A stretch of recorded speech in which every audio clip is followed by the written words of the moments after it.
For Comedy Hype News, I'm Symphony Thompson. As Jada Pinkett Smith prepares for the release of her memoir, Worthy, she continues to do press in order to promote the project. In a new interview with the New York Times, she will reveal that she was hurt after hearing what Chris Rock had to say in his Netflix special, Selective Outrage. Up until this point, Pinkett Smith had kept her thoughts on Rock's special to herself. She said, "I remember my heart piercing, my heart cracking, and I remember my feelings being so hurt. And then I remember being able to smile and wish him well at the same time." In the special, Rock would address Will Smith slapping him on stage at the 2022 Oscars after Rock made a joke about Jada's shaved head, referring to her as G.I. Jane. Rock brought up Will in Jada's Red Table Talk episode, where she admitted to a relationship with August Alsina.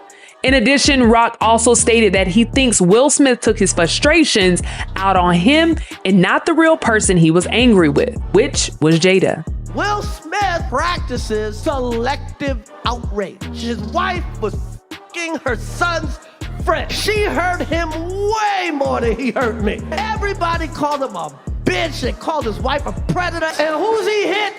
Me. A nigga he know he could beat. That is some bitch ass shit. Nobody's picking on this bitch.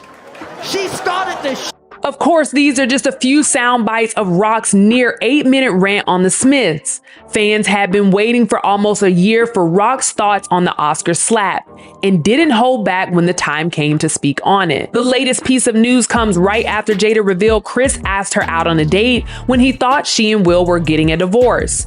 Also on her press tour, she disclosed that Rock attempted to apologize to her during a commercial break for the Oscars broadcast. This came shortly after Will struck him. About the encounter, Jada said, "Chris came down to the end of the stage and tried to apologize to me. He said, 'I didn't mean you any harm.' I said, 'I can't talk about this now, Chris.'" In the same New York Times article, she also spoke on her perceived role as the villain in the Smith-Rock drama. It was easy to spin the story of how the perfect Hollywood megastar had fallen in his demise because of his imperfect wife. Blaming the woman is nothing new. How is it that a woman can be so irrelevant and culpable at the same time? I had to think about the narrative out there of me as the adulterous wife, who had now driven her husband to madness with the command of one look. I had to take responsibility for my part in aiding that false narrative's existence. I also had to chuckle at the idea that the world would think I dwindled the amount of control over Will Smith. If I had that amount of control over Will, child, my life would have been entirely different these darn near 3 decades. Real talk. But what do you guys think? What do you think of Jada Pinkett Smith's thoughts on what Chris Rock had to say about her and Will Smith during his Netflix special? Did Chris Rock go too far, or should Jada have expected this? Let us know in the comments below. Stay up to date with the latest news and comedy by subscribing here to our YouTube channel. Follow Comedy Hype across all social media and look out for new original content on our new streaming service at comedyhype.com. For Comedy Hype News, I'm Symphony Thompson.